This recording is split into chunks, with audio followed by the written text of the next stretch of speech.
62, 64, 128. Somebody else signed out here. Good evening, everybody. Is that better? The Historical Society wants to thank everybody for coming tonight and welcome you to our program. I have a couple of announcements to make, and on Monday, April 4th at 7 o'clock at the Clinton County Historical Association is going to have a program at their museum on the old base, and the program is called Adirondack Ice, and it's a book by Caperton, and the last name is Tissot, and I'm not sure how to pronounce that. And it's about ice industries, transportation, recreation, and accidents that all play a major role in North Country history. And I would think that probably will have a connection to up here in North Country. This year begins the commemoration of the sesquicentennial, or the 150th anniversary of the Civil War. The National Park Service has included Rouse's Point Sportsman's Pier, formerly known as Steamboat Landing, on the National Underground Railroad Network to Freedom, recognizing the pier as a significant stop on the Champlain line of the Underground Railroad. On Sunday, the 10th of April at 2 o'clock, here at the Legion, the Historical Society, Donna Racine, our village historian, and the North Country Underground Railroad Historical Association are sponsoring the dedication of a wayside exhibit and an interpretive panel honoring Steamboat Landing, known today as Sportsman's Pier. There will be guest speakers, entertainment, and viewing of the panel, and light refreshments, and obviously a cash bar. You can watch for other sesquicentennial events in the area in your local papers and posters and whatever. It's a very important time in our history of our country. On Wednesday, the 20th of April, 6:30, here again at the Legion, Bob St. John, commander and post historian, is going to share the research he's done on the Army Post 912 and the area veterans.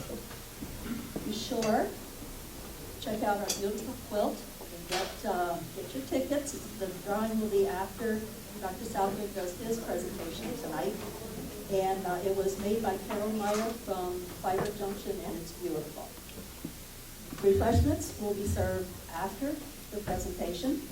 And we want to thank the Legion, especially for this beautiful room and all the work that they've done on their the Legion home, and for having us, enabling us to come and be able to do our programs here. It's very important to us.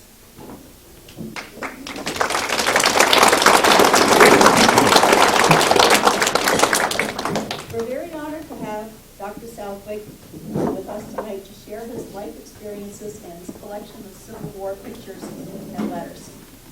Dr. Southwick has given me a challenge to read the doctor's writing.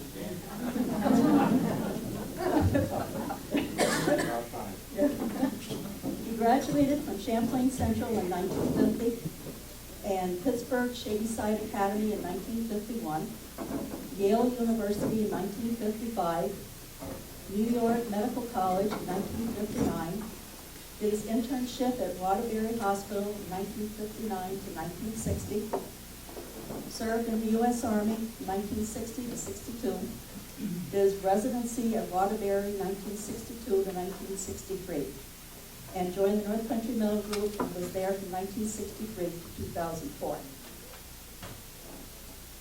How do you say who Dr. Southwick is? He's a doctor, he's a neighbor, he's a husband, he's a father, he's a grandfather, and especially he's been a good friend to all of us here in the North Country.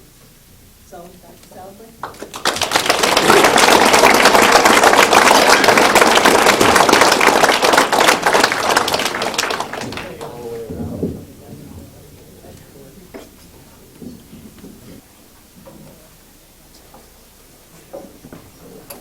Looking around to see if there's really friends here tonight. I heard, and I've told this to a few people, there are going to be some hecklers, but I've also told other people that I've got my own bouncers on board, so my plan tonight, first of all, thank you, Jerry. Thanks for inviting me. This may be more fun for me than the rest of you, but so be it.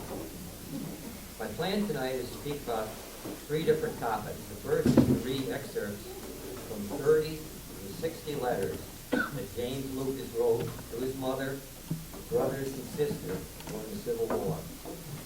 Second, pay tribute to the North Country physicians that I either knew or heard about and who practiced in the early 1900s.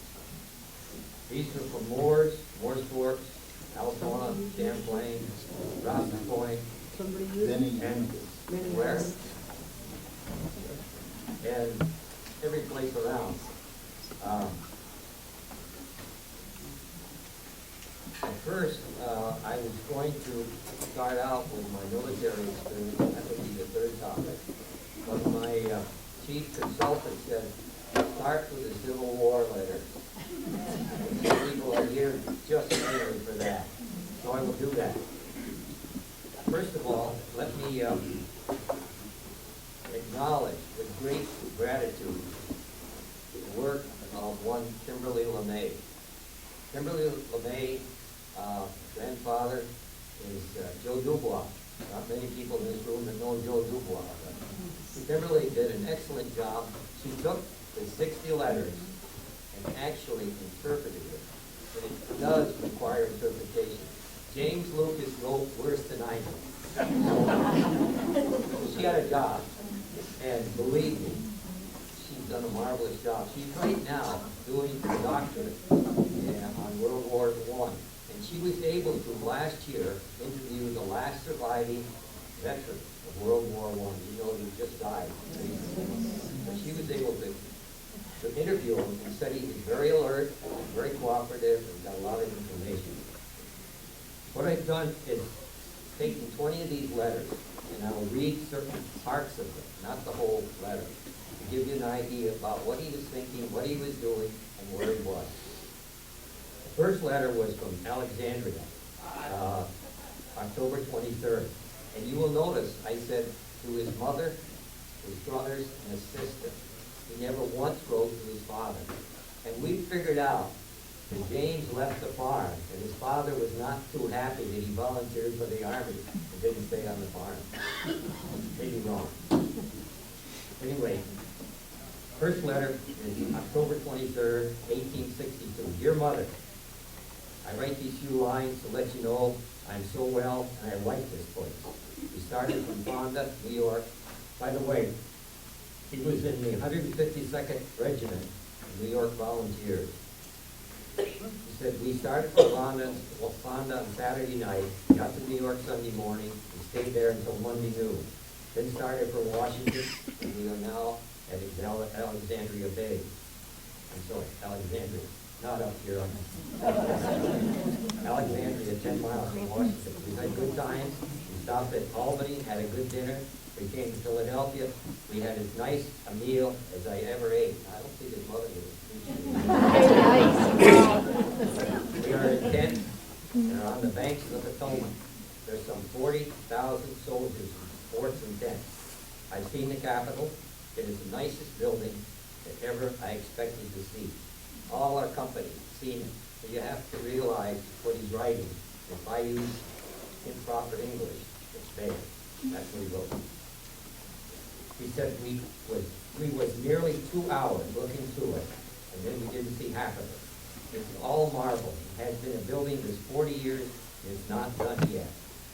Rick is our captain, and I'm glad of it. Charles Knapp from Ward, second lieutenant, and McGuire from Plattsburgh is first lieutenant. I've seen a great deal of the world since I left home. Now, the next letter is, again from Alexandria, November 6, 1862. Dear Mother, there have been a number of Champlain boys here. Leander Mayette was here a day or two, and he looks well. And he says that Charlie Dodge is here also. And some of them here is a Duffy and a Fabria. The Duffy is spelled D-U-F-Y, and the Fabria is F-R-A-D-Y-A. Obviously not the correct spelling. And then he talks about a Freeman Bowen. Now, you know from Ross's Point there were Bowens here, and I don't know if it's the same one, same family or not. And there's Ben and Freeman Bowler.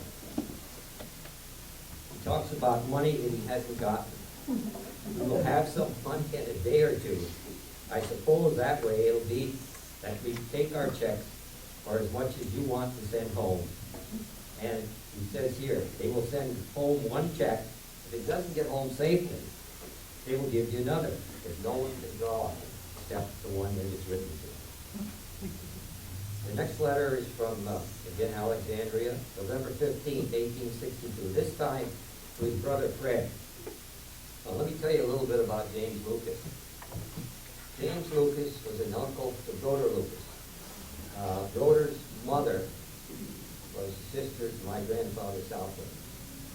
And we've got people right here that know Broder very well, knew Broder very well. This letter was written to Broder's father, Fred. First thing, we have pretty good living. We have fresh meat twice a week, and we have rice, beans, salt pork, beef, and sugar. We have plenty of candles so we can read and write until we are tired. Here's some more about the local people. Douglas. He spells it D-U-G-L-A-S.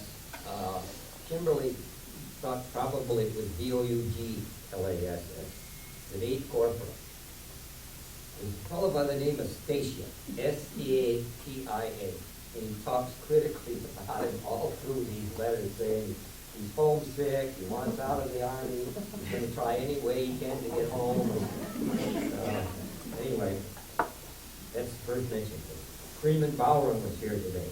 He and Maya, and they say Charlie Doris will be here this week.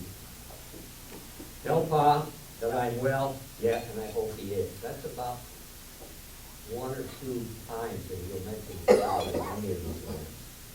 I hear they're drafting in Champlain. If it's so, I'm afraid Charles will have to leave poor Libby as his wife, but I guess so be it. The next letter, again from Alexandria, November 27th, 1862. Again, written to his brother Fred. I'm not homesick yet, he says. I ran into Douglas again, and we saw Mr. Charlie Dodd. Doesn't say Dodd, it says Dodd. He was dressed, so he stayed with us all afternoon, and there were 4 of the 118 boys here at the same time, all from Champlain. They all look well. There's a Trudel, T-R-U-D-E-L, he spells it. Alex LeBlou, L-A-B-L-U. I tried to tell them to help me out with it. What might be? And Chubb LaFountain. Not LaFontaine, but LaFountain. He's in the cavalry in Washington. Harry Hubble. I'll tell you, Fred, it's not been very pleasant this past week. Nothing but mud and gutters, whatever that means. Next letter comes to his mother from Alexandria, December 23rd, 1862. I never expected to get 1/2 so much as the mother sent him a package. I will tell you, we had a good Christmas dinner, New Year's too. Again, he talks about a Ben Bowling. Freeman and Benjamin were here and seen us. Last Sunday I had a good time, one that I did not expect. You see, he was an Albert Cook. I don't know how we can place that Albert Cook. He said later on he was from the Champlain area. Then talks about Ben Rogers. And then later on, stayed overnight with a Eugene, U-G-E-A-N, Gilbert. And boys from home, Hubble, Pelka. Let me say Pelkey, but Pelka. A couple from Corbo. It probably was Silverstone, right? Could have been Corbo Creek. Yeah. And Corbo and a Gopi from Champlain.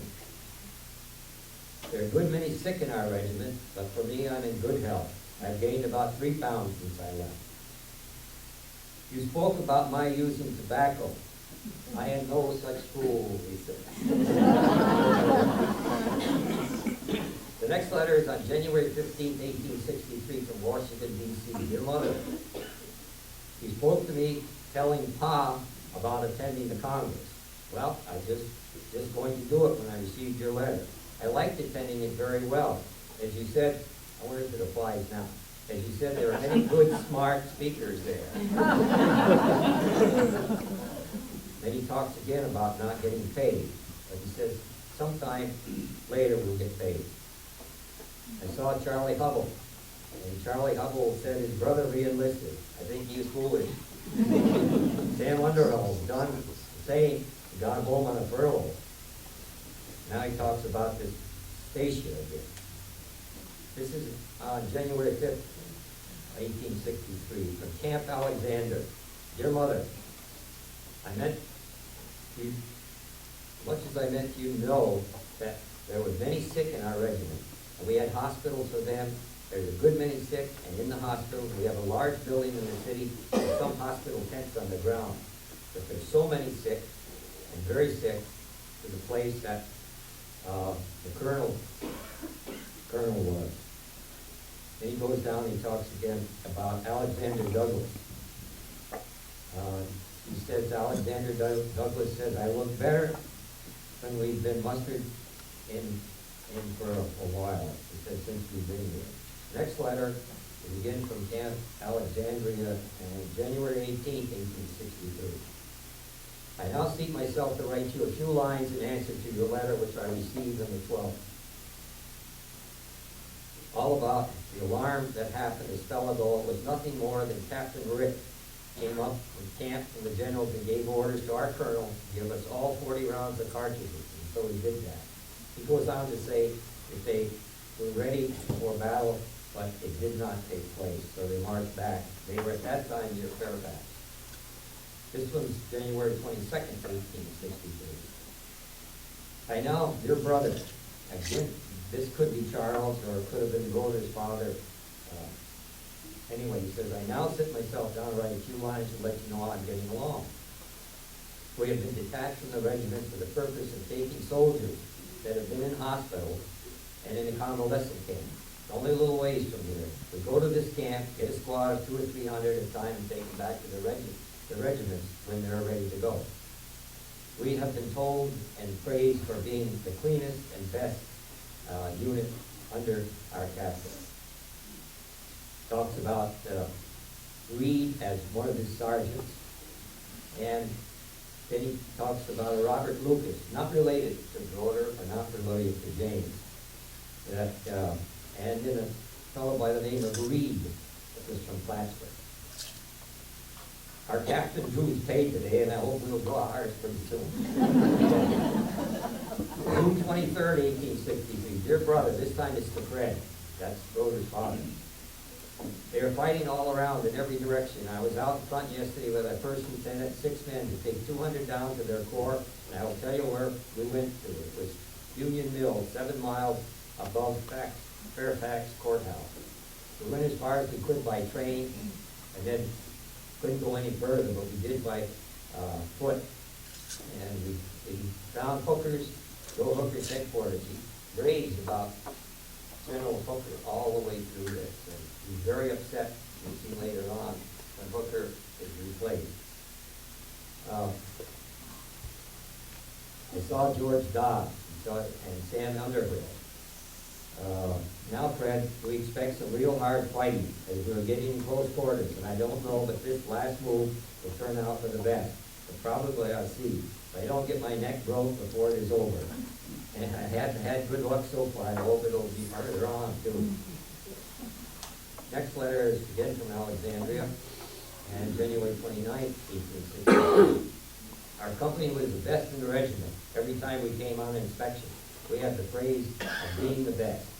We expect some pay tomorrow, as they are paying the regiments next to it.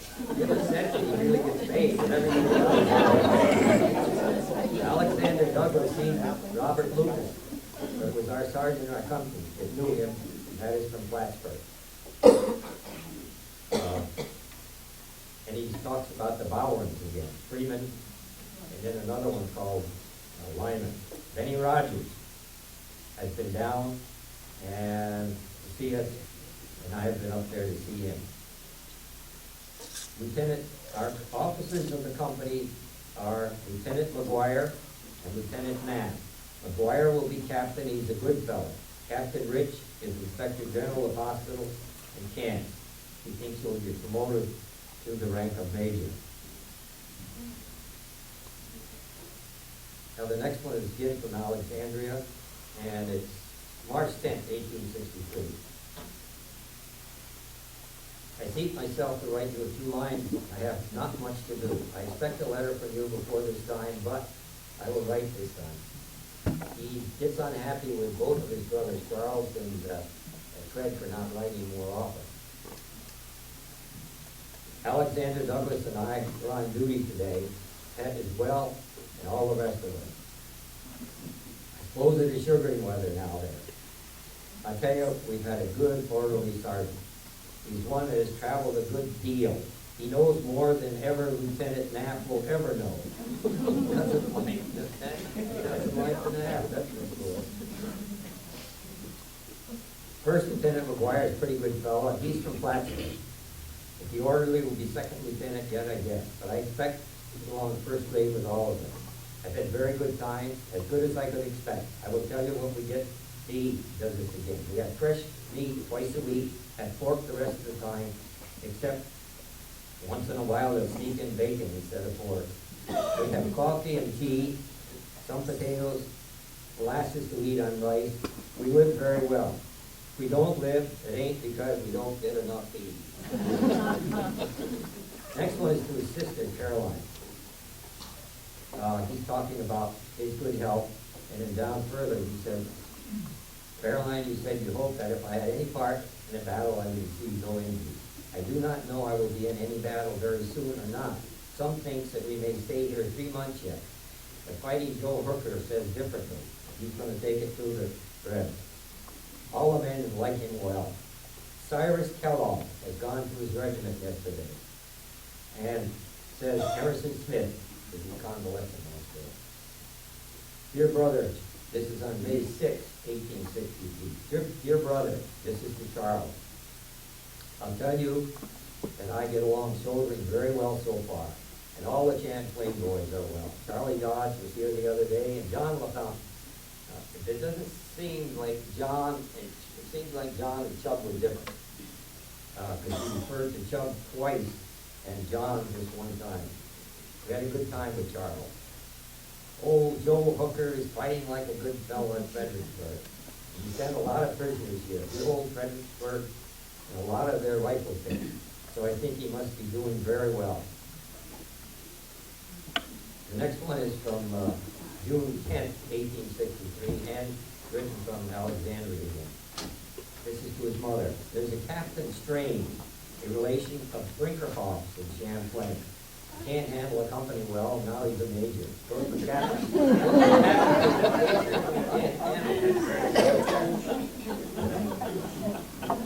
Well, anyway, our beautiful Lieutenant Colonel Armstrong, the one that was going to fight for his country, what did he do but fill his pocket with money, and then he resigned? Alexandria, Virginia again, June 15th, 1863. To his mother. Lieutenant, his name is John McGuire. He's from Keysville. Our second lieutenant, again, Charles Knapp, from Ward. And we have a good orderly yet. His name is Thomas Breen.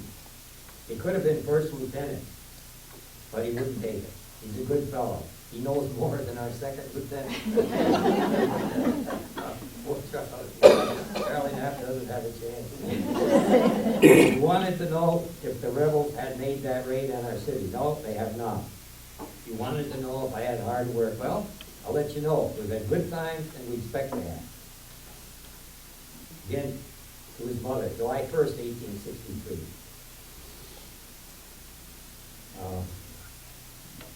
Most of the people think that the rebels have moved into a trap. I hope it is. And we'll stir up the north maybe to do more duties and soon wipe them out. But now he's upset. They see he got a new commander for the Army of Potomac and relieved Hooker. Well, I do not know, but I don't think it's right. I would think if they would send a good quantity of men out here this summer, would finish this war, for I know there is men enough to whip the South sky high. Now he talks about moving into an area where the rebels are in Harper's Ferry. It doesn't talk about any action. This next letter is August 8th, 1863, to his mother from Washington, D.C.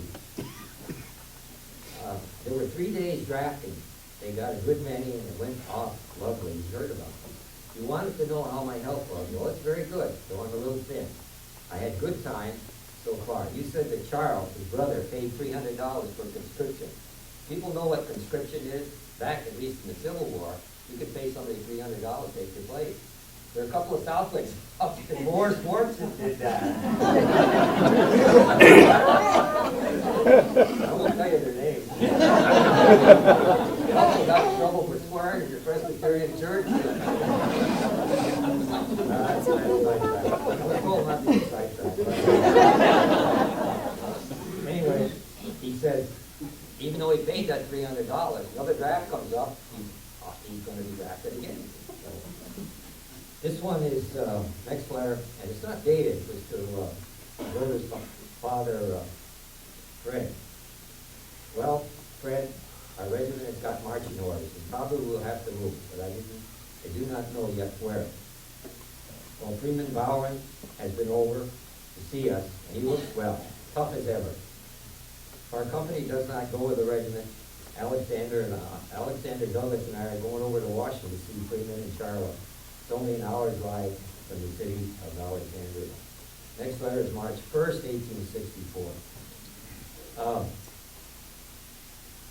His regiment was sent there shortly after it. This date, August 8, 1863, was the last letter that I have from him. So in the meantime, they were transferred to New Orleans. I now seek myself to write you a few lines to let you know we have arrived safe this far. We just left the boat this morning, quite a bustle, an old building.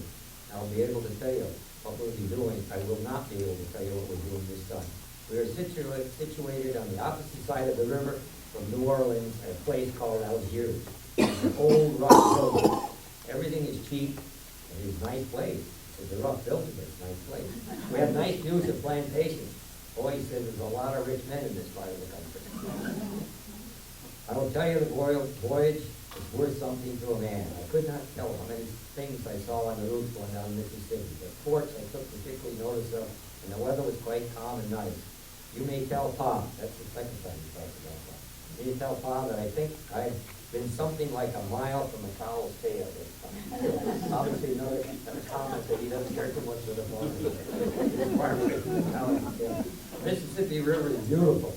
If it is only healthy, I would like to live here. Douglas and Hubble are well, and they're with us. This next is from Grand Shore Landing. It's in Louisiana, April 18, 1864. We are now on what you might call rough soldering, though my health is good. I'm not quite as fleshy as I was a few months ago. I hope that is not true about Chubb the Fountain. He doesn't say what he means by not true, whether he's been injured, or he's been killed, or that he's had some other problems. Charlie Hubble is at our provost marshal in New Orleans. Well, Charlie, we've been on a roving expedition ever since 15th of March. Some days we marched 16, 20 miles a day, and it happened on the 8th of April and the 13th. Army Corps came onto the Rebs. They had an awful long wagon train, and they got hold of them, and our corps was ordered up to support the 13th, or it would have been bad luck. But I think they might have ordered up our corps before they had struck tents, and they saved, Nicole was saved. Some of the regiments of the 13th are small now. Our troops fought well, and that night we had been on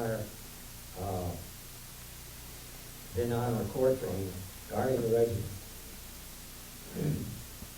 Next day, the Rebs were heard to say that they were going to attack again. Well, we all got as far as we could going that night, about 18 miles from where we came from, when the words came. We would expect our division to lay in the ravine. By the time the firing was going fast, the balls whistling well on the Rebs. We took a few prisoners, and all the musketry that one ever heard of it was, take the smoke was so thick. There was some shells on both sides. Our line was relieved in dust and the firing ceased. We got the best that day. The next letter is from Steamship Crescent, July 9th, 1864. I left with the regiment from Morgantia, Louisiana, 1st of July. Our orders are to be shipped back to the north. Being Sunday, we got off and had time to have a meal. And it goes on to say that we're headed to Fort Monroe, Virginia. I think it's a good time. We have now been 9 days coming. The two Hubble boys are with us and well, but Charlie had hard work to stand the climate. He says also in there that he is glad to get out of Louisiana. It's too hot. He doesn't want to do it. This is on August 25th, 1864. Dear brother, I will now tell you what we have been doing for the past few days. Last Sunday, we were about 4 miles above Charleston, and I was down at the brook washing about 10 o'clock in the day when I heard some skirmishing. It was not long until the cannons opened. So I hurried to camp, and it was not long until we were in line and on the move. The 6th Corps laying on our right, and our division moved to the right of Charlestown. Then in the rear of the 6th, they fighting like good fellows. The rebels thought to surprise us, come full force on the picket, and the 6th fell into line double quick and drove them back and held the ground, we being in the rear. We had breastworks, and I had to look that up. You military people know what breastworks is? It's like a trench, only it's a shallow trench, probably just enough. You'll know what it is, Bill, right? Anyway, that's what they thought. And this was from Alton, Virginia. The left was skirmishing today. We have all breastworks up along the line. We may be at it before night. I thought today that it was curious that Charles Carter would not come to see me. This is another local person. And didn't come to see me, but he says, I found out he was wounded in the shoulder and was back in the dispensary. We have 2 lines of battle here opposite the ferry. Now the next letter is from Harrisonburg, Virginia. I now take the pleasure of writing you a few lines to let you know that I'm still alive, as I would suppose you were very anxious to hear how I am since our engagement of the 19th. It was a severe battle, and our regiment was in the hottest of it. I will tell you that our company lost 3 killed, 11 wounded, and 1 lieutenant. But we drove them like sheep from the field. It was the first time I ever saw the rebel flags running. The 4 Johnnies lay thick in the field with their heads in waist down. We charged an open field 3 times with 5 pieces of artillery. We had not so good a position this day, but we took a lot of prisoners and drove them about 2 miles from the field and finally lay down and took our sleep after dark. The next day we followed them. They said they were going to make a stand at Strasburg.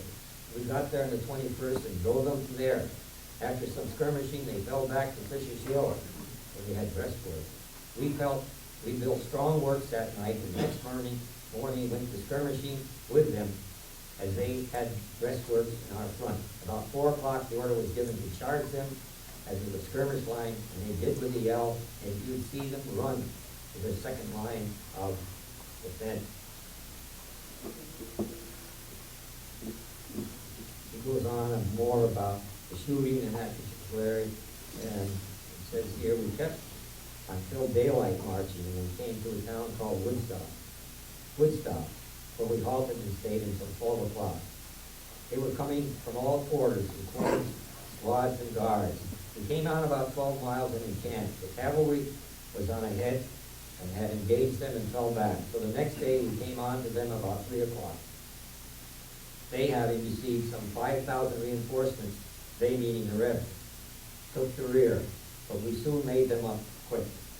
About 5 o'clock, our regiment relieved the skirmish line in front of the brigade and was going on pretty brisk. We blazed at them, and they at us, until morning through the skirmish line, and we saw 2 dead graves. We marched all day at a good jog and came to this town and encamped. There's over 1,000 wounded in hospitals in this town.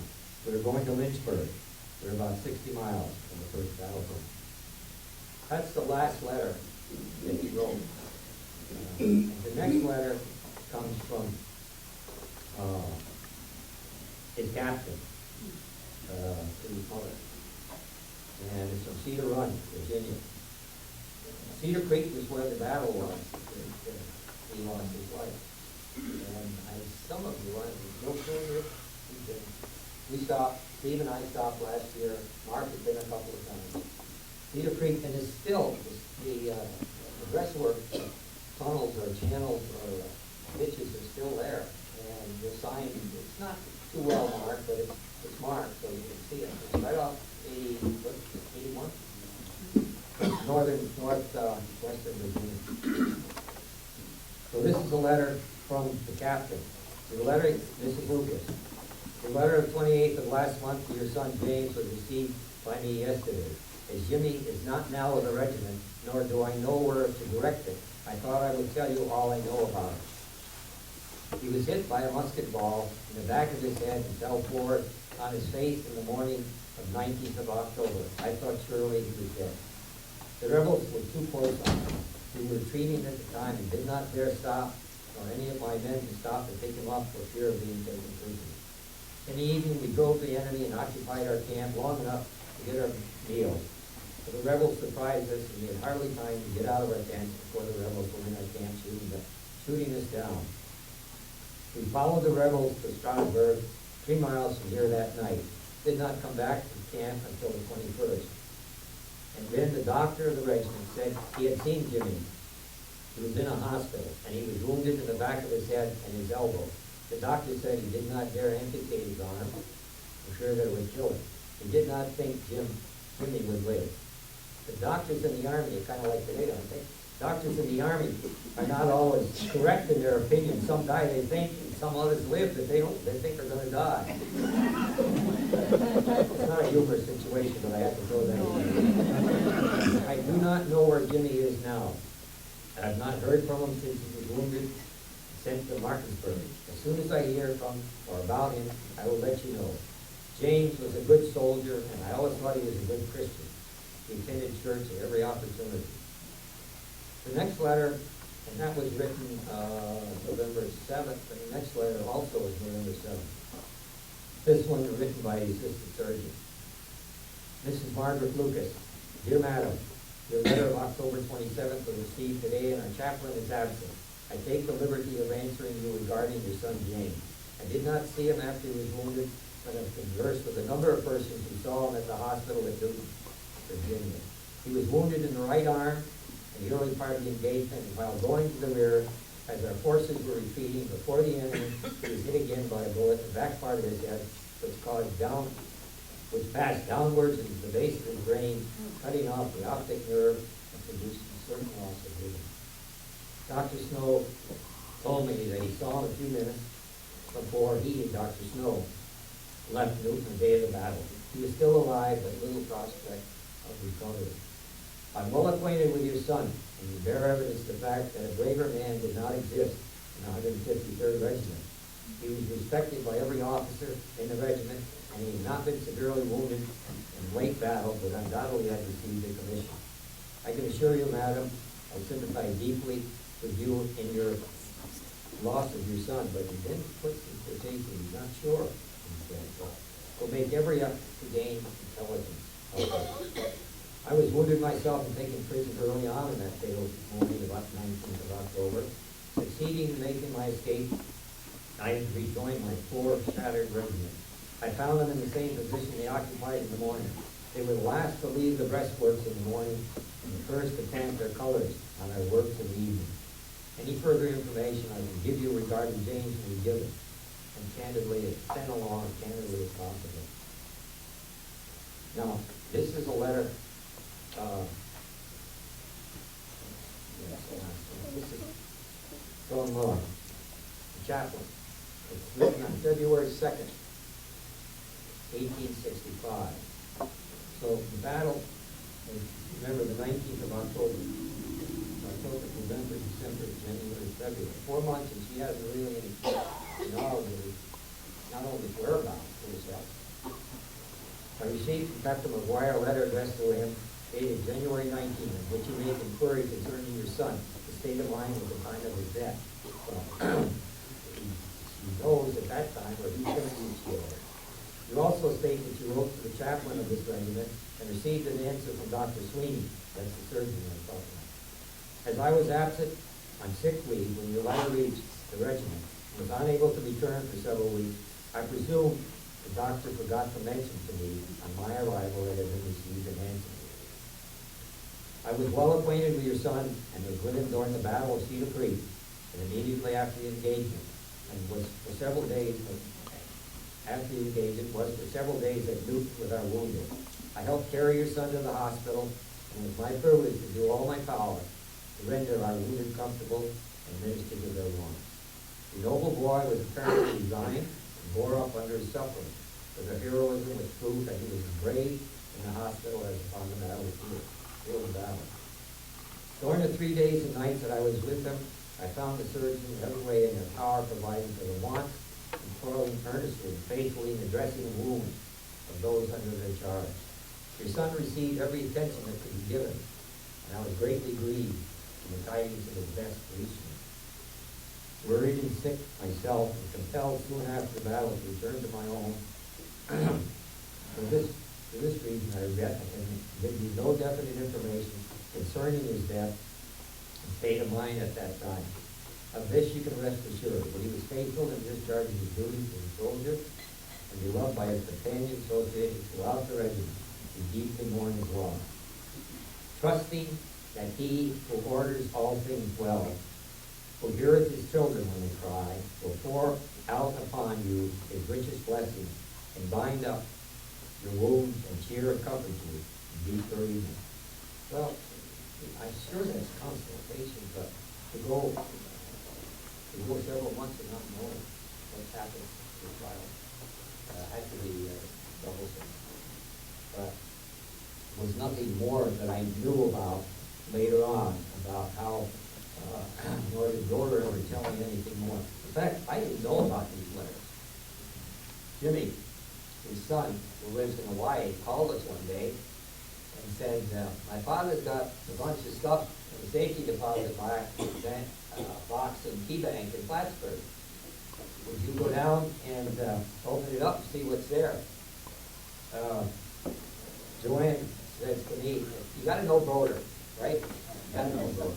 Joanne says to me, you better bring a couple of $100 because it must be past due. But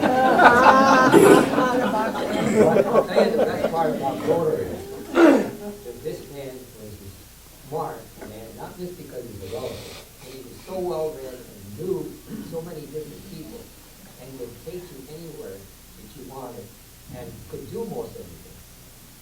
The best part of him was, I'm getting sidetracked, but I do that. The best part of Broder was that he could go from the East Coast to the West Coast in his car and not spend a dime. He knew where everybody was along the way. He even went to the gas stations along the way. But he could do the same thing for people if they came to visit Perry's Mills, or if they came to visit Hawaii. He put you up, no expense. But anyway, he never told me much about it. So we went down, got open the box, and Jimmy said he wanted a couple of things. I think there was a ring that his grandmother had, that Billy told him about, and he told me that these letters were there. And he said, take the letters, read them, let me know what you think, and I'll decide whether I want them or not. That was 3 years ago, 3 or 4 years ago. I called Jimmy, wrote to him, never heard from him. I don't know if anybody hears from him now or not. But anyway, we have the letters, and I didn't bring the originals along with me tonight, but if anybody's really interested in looking at the originals, or having we have copies of this that I talked about tonight in our library in Champlain, so if anybody's seriously interested in the research of Civil War, it's there, the copy's there. If anybody wants to get in touch with me, I'll show you the originals. They're in acid free envelopes, and they're accessible. You have them. That's part of it. Now, any questions about this? I covered it as best as I could. There are lists here of, let me,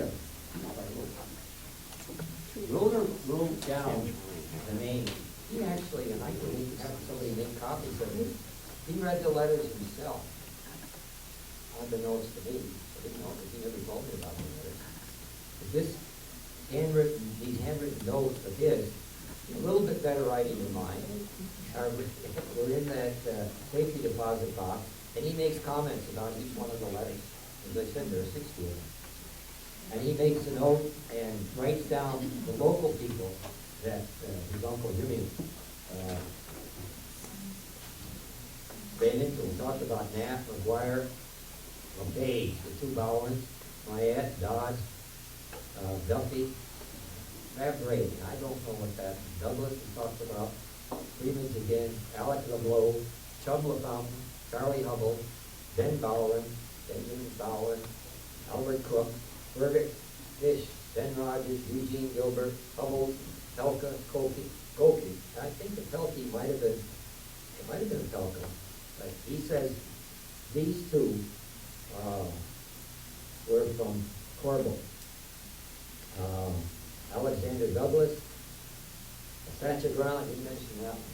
I don't know that that would be related to any to Sancha Brown, because here it is spelled differently. Reed, Eugene Gilbert, Cyrus Kellogg, Emerson Smith, John LaFountain, different from Chuck.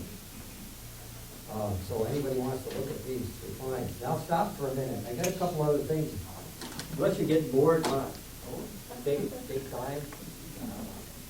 I'll go on to a couple other things if you want, if you're satisfied with me going on here.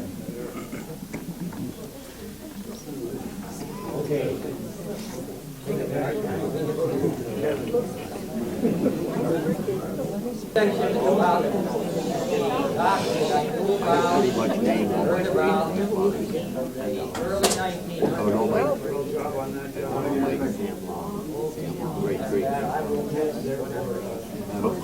These are the docs that really work for a living.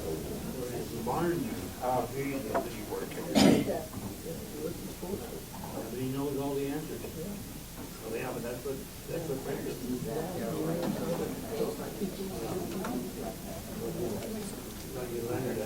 Mostly from Moores Forks, Altona, Champlain, Rossett Point, as I said before, the surrounding area. Pretty good guy, though. What are we going to talk about is,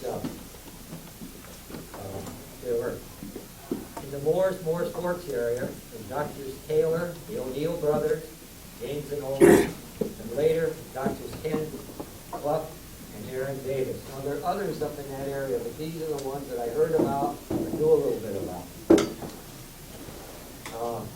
The latter two I knew personally, Dr. Ken Clough and Aaron Davis. Dr. Ken Clough was a physician for my Aunt Elsie Stewart in Moores. Elsie was husband, Mac, was a brother to my grandmother, Southwick.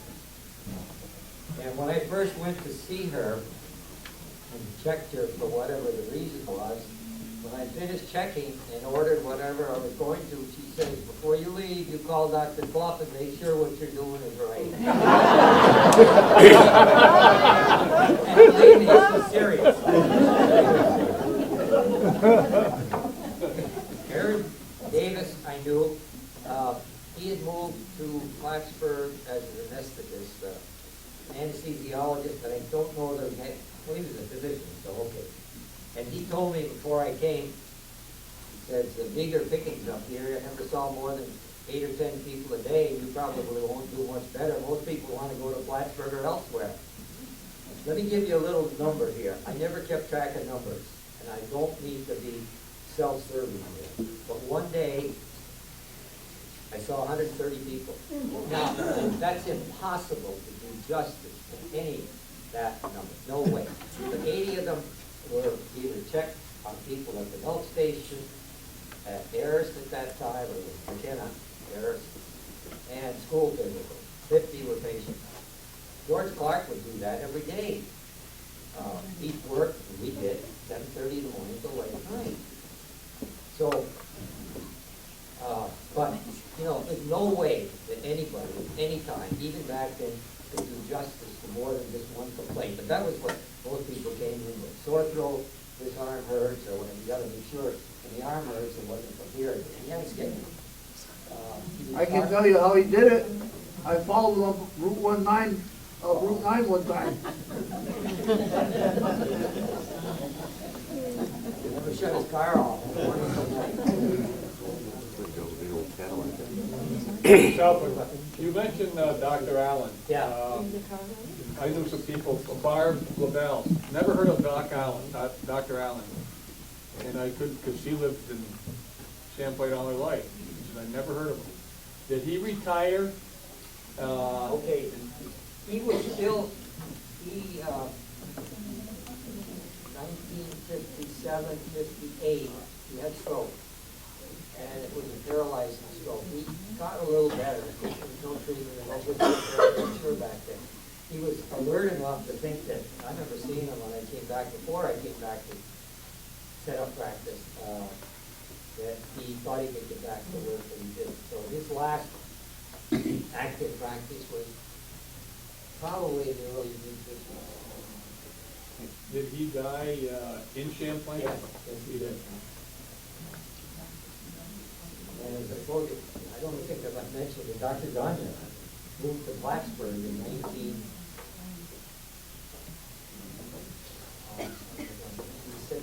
No, 1940. I'm sorry. Moved to Blacksburg in 1940. That's when Dr. Van Acker came in and took over his practice.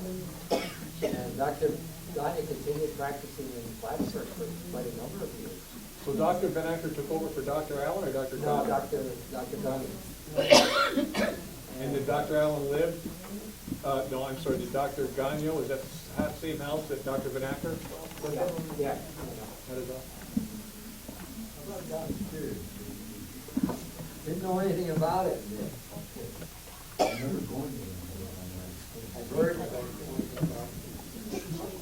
But there are three really, I say, total family practitioners, general practitioners, they don't like the word general practitioners. They'll do it Plattsburgh. And A.B. de Grandpré, even though he was a surgeon, he started listening in the office for medical reasons. And then Dr. Clark, who's, the deliveries were, I gotta tell those stories. Maternity, you were gonna ask me about, Ryan, you were gonna ask about maternity? Well, if you delivered any baby, or how many approximately did you How deliver? many? Oh, we didn't deliver that many babies, that probably started 1963, stopped delivering 1971, 72. But there's four kind of situations that developed when I was supposedly a baby. My first delivery was in 1963, and I followed her closely. When she was in labor, I'm not so sure that the ambulance was here. She didn't have any transportation, so I took her down to the hospital, admitted her to the hospital, and started writing all these orders for the nurses. Finally, one of the nurses said to me, you know, doctor, delivering a baby is probably almost always a natural process. You don't have to write all these orders. We know what to do. Interesting sort of.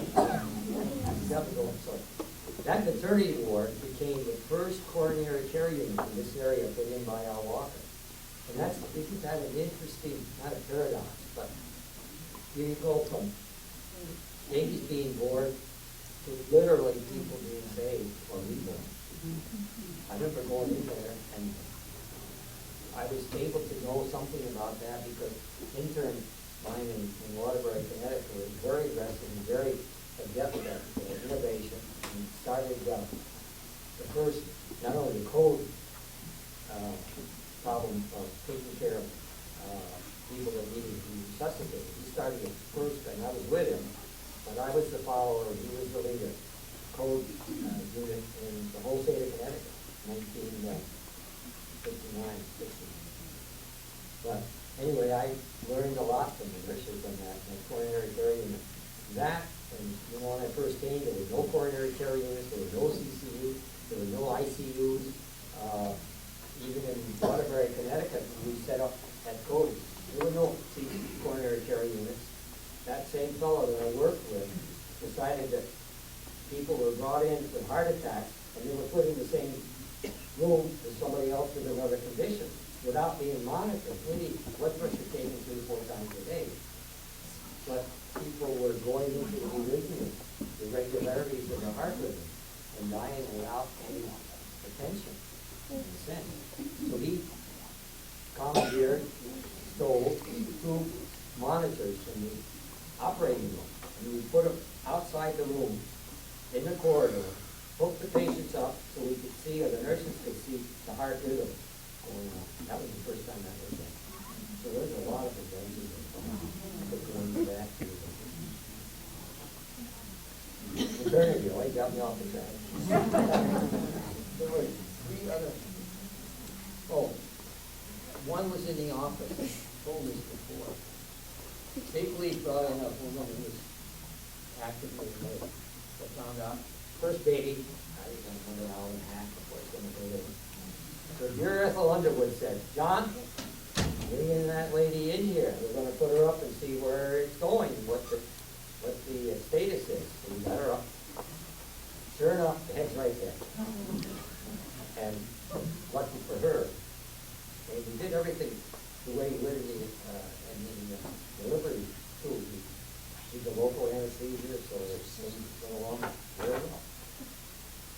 Another was a woman called me one time and said that her daughter was on the job and was straining. She couldn't know what was wrong. She can't get her off the job. I said, what's the problem? She didn't have a problem. And I said, well, I went up there. And when I got there, here comes the baby. She's having a baby, and the mother says, I didn't even know she was pregnant. Healthy baby, everything turned out fine. Same type of situation, only a little bit different. Woman had 2 children. Came in, and she had an enlargement. So I said, she's pregnant. I said, you are? No, thank you. So, a lot of women will secretly think that they want to get pregnant, and not secretly. And they'll have a condition called pseudo-sciasis. Sciasis means enlargement of the womb, and suggesting that there's a newborn or a top of a newborn. Kept coming back. Get bigger. She didn't and would not admit that she was pregnant until I delivered the baby and showed it to her.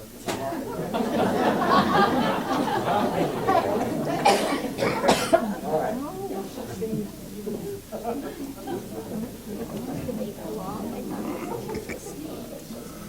Go on, but you guys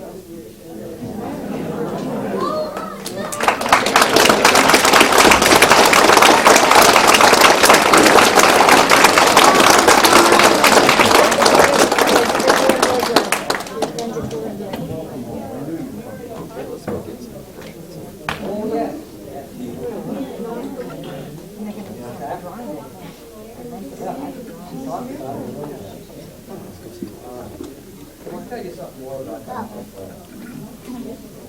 You know, we probably one of the 3 most intelligent doctors as far as brain goes. He's very, very good. Maybe you know him, had him as your patient, knew that. But you know, he developed and knew all about cardiac, heart, rhythm, his position. Where the impulse starts, goes down through the center, divides the right and left, shocks the heart, and then recovers. You wrote a book on that too. I don't know if any of you have seen that book. That's how of it. But, that's why he got the idea that he could be a heart specialist. Who was that? Harris Blair.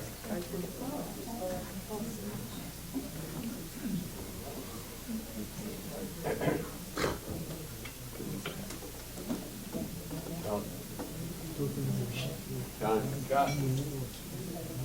Uh-oh.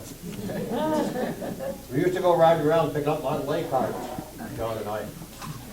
We go by the gas station. John, never pull into a gas station when they're dumping gas down in the tank. All So, right, no start problem. another I'm one. home at night one night. Yeah. He's on his way to Montreal. I get a phone call. Boy, can you come and tow me in? I'm across the border, and my car won't run. Come to find out, there was a half a tank of water. He had stopped and gassed it up.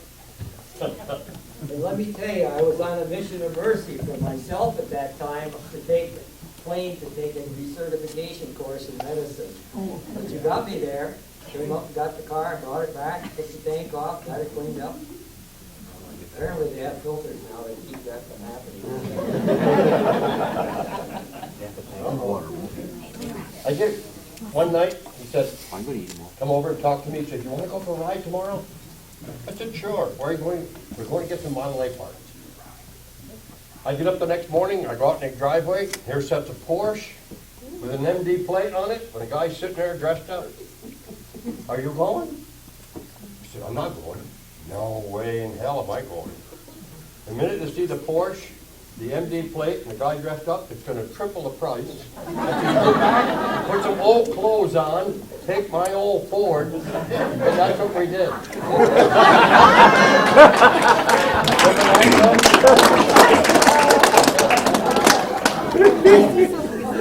Some of us live and learn, some of us take a lot longer. So after that, I got hold of, and it was soon after that when Dr. George Allen's wife Helen died. And she had a Tempest, 64 Tempest. It had every single panel invented, but it was a great car. They were all looking for the car parts. You didn't take the MD plate. You put on a plate upside down and made it look like it was coming off. Yeah. Don't mention Dr. Moran. Yeah, Yeah, he's my uncle. I knew that. Yeah, and he had published his minds in, that's where his office was at the time. That's right. What years would he have been practicing? I know his story, and I wasn't that old.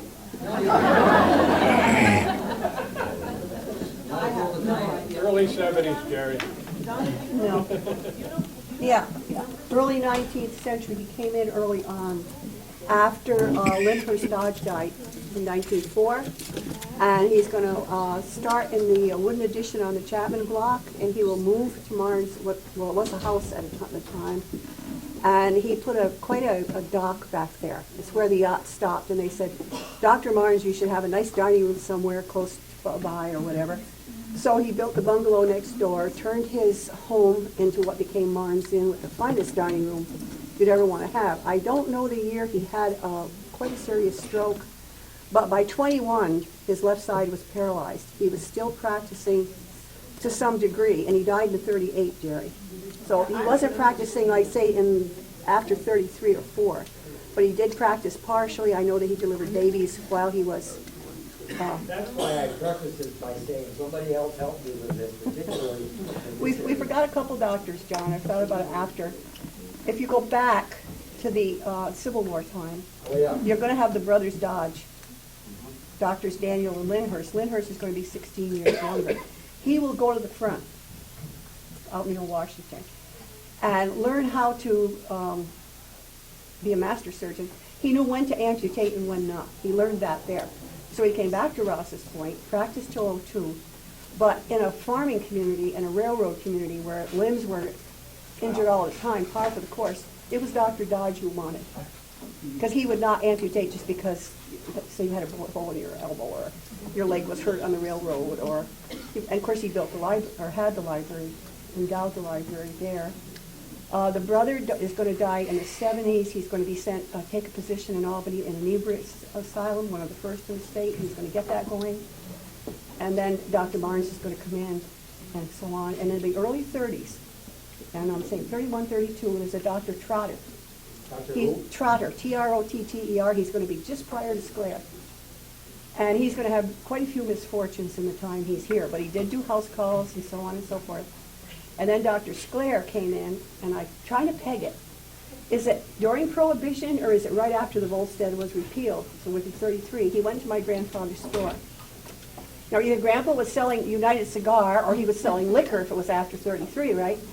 And he and Dottie had gone into Canada. It was during the Depression. He's looking for work. He's willing to dig ditches if he has to. And in the conversation, my grandfather finds out he's an MD. So he said to him, why don't you stay here? We need a doctor. Dr. Trotter had just committed suicide. And he said, I don't have any money. My grandfather said, I have an apartment, and I have every bit of equipment that you need, because Grandpa, they had an auction at Trotter's, had bought it so Mrs. Trotter could get back to Wisconsin with a 1.5-year-old who'd been badly damaged in this fire. It caused a depression for Dr. Trotter. So the MDs in Ross's Point, there's quite a history in Ross's Point of them. Thank you. No problem.